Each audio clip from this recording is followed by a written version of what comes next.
Año 2017. Costa Rica. El país despierta conmocionada desde Liberia, donde 5 estudiantes universitarios fueron brutalmente asesinados.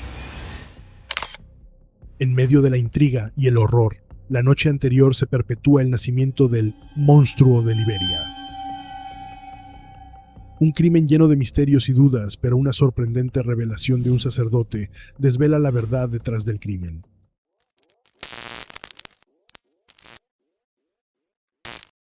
El 19 de enero, el país despertó conmocionado por un video que comenzó a circular sin control en grupos de WhatsApp y redes sociales. El video mostraba la escena del crimen en Liberia, donde 5 estudiantes universitarios habían sido asesinados. Este tipo de morbo es algo con lo que no estamos de acuerdo, pero la difusión de estas imágenes evidenció la magnitud del horror. Las víctimas fueron identificadas como Joseph Briones Solís, de 22 años, estudiante de Dirección de Empresas y Administración Aduanera. Stephanie Hernández García, de 23 años, estudiante de Educación y Dirección de Empresas. Dayana Martínez Romero, de 24 años, estudiante de Educación y Dirección de Empresas. Ingrid Maciel Méndez, de 24 años, estudiante de Psicología. Estas estudiaban en la Universidad de Costa Rica. Ariel Antonio Vargas Condega, de 24 años, estudiante de Gestión Empresarial de la Universidad Técnica Nacional. También estaba presente una prima de 14 años de Stephanie, la cual desempeñó un papel crucial en la investigación. Tengo que decir que no vamos a profundizar en las vidas de las víctimas para respetar su memoria. Es importante recordar que eran jóvenes con grandes sueños y un futuro prometedor. Gerardo Ríos Mairena nació el 14 de septiembre de 1983 en el Hospital de Liberia. Con el tiempo, este niño se convertiría en el monstruo de Liberia, un apodo que no hace justicia al terror que infligió. No se dispone de mucha información sobre la infancia de Gerardo, pero sabemos que creció en el terreno familiar con su madre, sin la presencia de su padre. Desde joven, empezó a consumir marihuana y alcohol. Aunque no está claro si esto contribuyó a su posterior conducta violenta, su entorno y hábitos tempranos podrían haber influido en su desarrollo.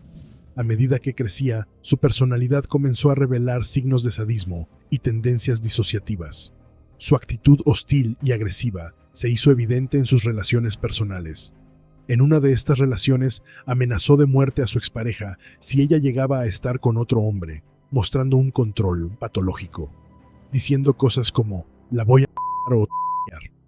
Aunque ella no lo denunció formalmente, el Organismo de Investigación Judicial, OIJ, tenía constancia de esta conducta. En junio de 2011, a los 28 años, Gerardo fue detenido por tráfico con un cargamento de marihuana, por lo cual 2012 fue condenado a 8 años de prisión por delitos relacionados con tráfico de psicotrópicos. Sin embargo, la masacre ocurrió en 2017, cuando Gerardo aún debía estar preso.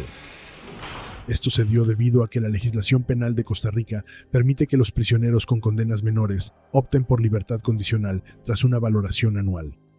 Gerardo fue liberado en 2014, a pesar de las recomendaciones en contra de su liberación. El Ministerio de Justicia advirtió que no contaba con los recursos personales, sociales o familiares necesarios para su reintegración. Gerardo, ya en libertad condicional, empezó a vivir en la casa con su madre, en un terreno familiar que compartía con los abuelos, la tía y el apartamento de las futuras víctimas. Todas estas casas estaban muy cerca, separadas solo por una tapia de no más de 1,5 metros. Gerardo fue encargado de remodelar y pintar el apartamento vacío, que sus familiares querían alquilar para generar más ingresos. Empezó a familiarizarse sin saberlo con el lugar donde más tarde perpetraría el crimen. Finalmente, el apartamento de los familiares de Gerardo fue alquilado por un grupo de estudiantes que venían de Upala, Alajuela, dada la lejanía de su universidad. Es común en nuestra sociedad que los universitarios formen grupos para vivir juntos y compartir los gastos, conocidos como roomies. Así, a mediados de 2016, el grupo de estudiantes, emocionado por esta nueva etapa, decidió alquilar el apartamento ubicado en el terreno familiar de Gerardo Ríos Mairena. Con el tiempo, Gerardo se dio cuenta de que estos estudiantes eran sus nuevos vecinos. Poco a poco, comenzó a obsesionarse con las chicas del apartamento. pasando horas observándose y espiándolas siempre que tenía la oportunidad. Su comportamiento se volvió cada vez más evidente, incluso realizando estas acciones cuando los familiares de las chicas estaban presentes. Y ese hombre estaba ahí siempre afuera. Ahí estaba en un tuco sentado. Y dice, adiós. Adiós, Stephanie, dice ese día. Stephanie, le dice, ¿es su mamá? Sí, le dice ella, esta es mami, le dijo ella. El 18 de enero de 2017, Gerardo, de 34 años, sucumbió a su obsesión. Ese mismo día se jugaba el partido de fútbol entre Alajuelense y Municipal de Liberia.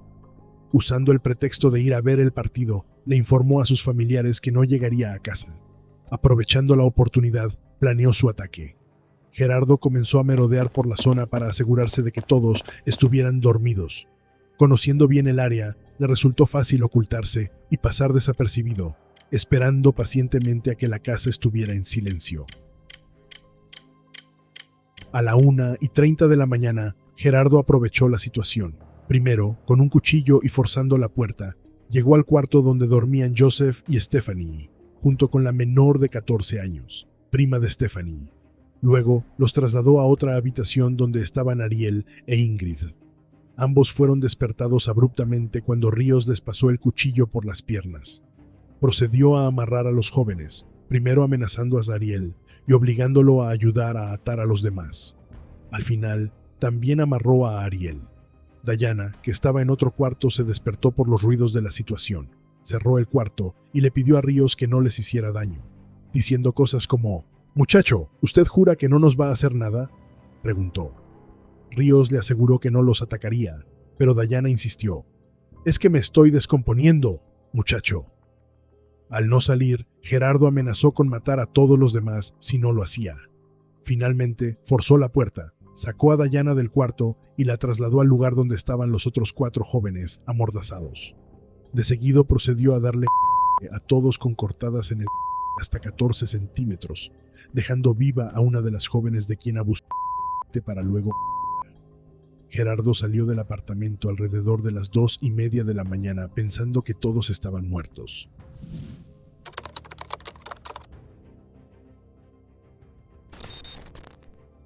Roxana Cajina se levantó como de costumbre por la mañana, pero notó extrañamente que tenía varios mensajes de WhatsApp de Dayana. Roxana era vecina de Dayana y por eso tenía su número de teléfono. Al abrir los mensajes, encontró un audio alarmante. Muchachos, seguro que no nos va a hacer nada. Muchachos, es que me estoy descomponiendo, muchachos. El audio es estremecedor y el temor en la voz de la víctima se hace palpable.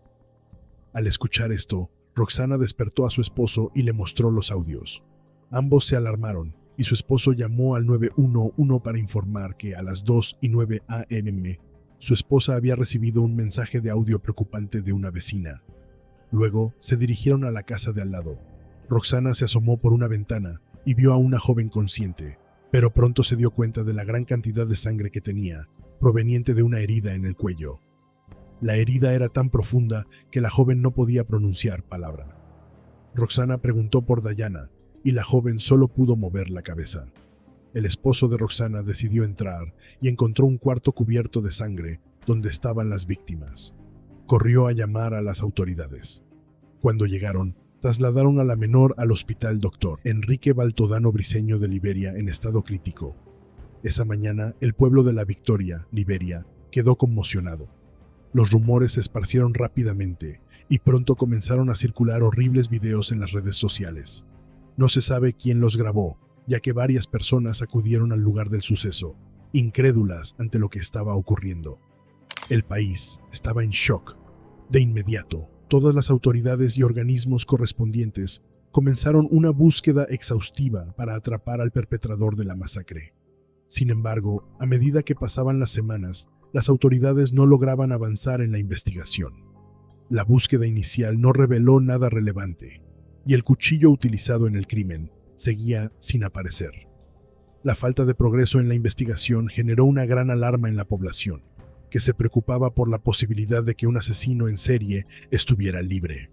La sensación de inseguridad creció y la comunidad exigía respuestas mientras las autoridades continuaban su búsqueda sin éxito. No fue hasta el 26 de enero de 2017 que se produjo un giro inesperado en la investigación. En ese día, el sacerdote Abelardo Solano se presentó en la delegación regional de Liberia, diciendo que tenía información crucial sobre el caso.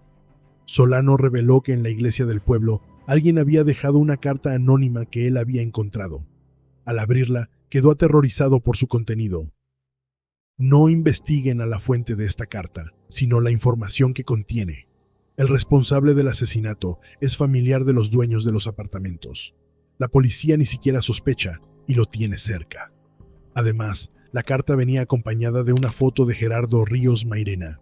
A día de hoy, no se sabe quién envió la carta, pero se han planteado varias hipótesis sobre su origen, incluyendo la posibilidad de que fuera un familiar de Gerardo. Así fue como, por primera vez, las autoridades tuvieron un punto de partida claro para sus investigaciones y comenzaron a centrar su atención en Gerardo. Sin embargo, aunque la carta proporcionó una pista crucial, no era suficiente por sí sola para proceder con su detención. Las autoridades continuaron con sus indagaciones, intensificando la búsqueda y recopilando más pruebas para lograr concretar su arresto. El 3 de febrero, la joven sobreviviente de 14 años comenzó a mostrar una excelente mejoría, y se esperaba que fuera de gran ayuda para atrapar al asesino. Con su ayuda, las autoridades judiciales esperaban obtener una descripción precisa del perpetrador del homicidio múltiple. Sin embargo, enfrentaron un gran obstáculo. La joven no podía pronunciar ni una sola palabra debido a la herida en su cuello. Esta situación complicó el trabajo de los técnicos del archivo criminal, encargados de crear el retrato hablado del sospechoso. Dado que la joven no podía hablar y se encontraba medicada y sedada, su madre comenzó a comunicarse con ella usando un sistema de respuestas con sí y no, moviendo la mano. La menor ni siquiera podía mover la cabeza para responder, lo que hizo el proceso aún más desafiante. Con paciencia, los expertos entrevistaron a la sobreviviente de la manera más detallada posible. A pesar de las dificultades, la joven proporcionó detalles cruciales. El sospechoso tenía un tatuaje con letras orientales en la espalda. Además, destacó que el perpetrador tenía arrugas muy pronunciadas en la frente, lo que permitió a los investigadores crear un retrato hablado que sería clave para la búsqueda. Este es el retrato hablado creado a partir de la descripción proporcionada por la joven sobreviviente.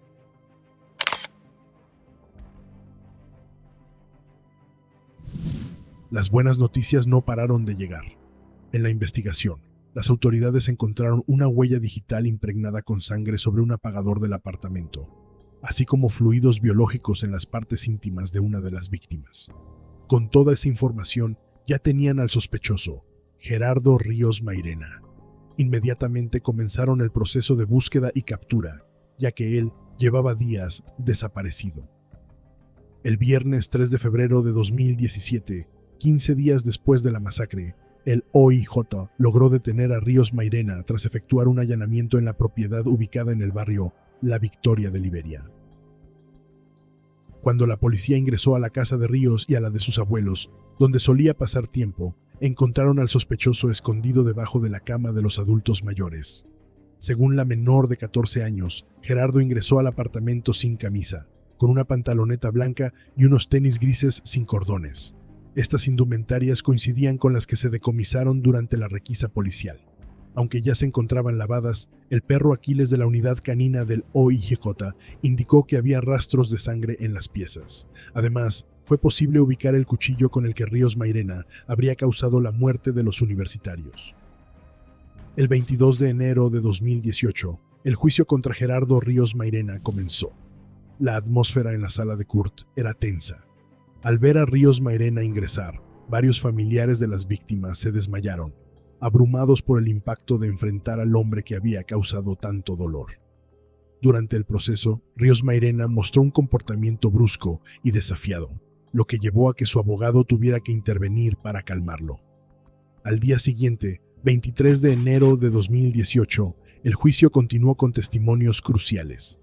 El médico forense que había analizado la escena del crimen ofreció detalles impactantes sobre la masacre. explicó que, inicialmente, Ríos Mairena no tenía la intención de asesinar a los 6 jóvenes aquella noche de enero. Sin embargo, su decisión de hacerlo se tomó una vez que estuvo en el lugar. Según el forense, Ríos Mairena había hecho una promesa a las víctimas de que no las mataría, una afirmación que aparentemente sirvió para tranquilizarlas y controlarlas. El especialista también describió al acusado como una persona autoritaria, cuya presencia imponía temor. El 26 de enero de 2018, Ríos Mairena afirmó su inocencia con una actitud desafiante y una constante risa burlona. Gerardo, ¿qué hizo el día en que a los 5 muchachos los asesinaron? ¿Usted dónde estaba? ¿Qué estaba haciendo? En un bar, estaba tomando, ¿En Liberia? ¿No estaba en la casa? no estaba en mi casa. ¿A qué horas llegó? Hasta el día siguiente. ¿A qué hora? No, porque mi mamá me llamó que no llegara porque había un problema. Las entrevistas realizadas tras su detención revelaron la maldad y sociopatía en su rostro, dejando en claro la gravedad de sus crímenes. Finalmente, el 30 de enero de 2018, la Fiscalía dictó sentencia. Gerardo Ríos Mairena fue declarado culpable y recibió una condena de 35 años de prisión por cada una de las 6 víctimas, además de 35 años adicionales por intento de homicidio y 6 años por abuso sexual. Esto sumó un total de 216 años, la condena más larga en la historia del país. A las partes el día 13 de febrero. Eso ha sido todo. Se le puede dar. No obstante, debido a la legislación costarricense, la pena máxima que Ríos Mairena deberá cumplir es de 50 años de prisión. Además de la sentencia, se le ordenó pagar 20 millones de colones a la familia de Ariel, una de las víctimas, y cerca de 4 millones a la Oficina de la Defensa Civil. Esta condena marcó un hito en el sistema judicial de Costa Rica y ofreció algo de justicia a las familias afectadas por la brutal masacre.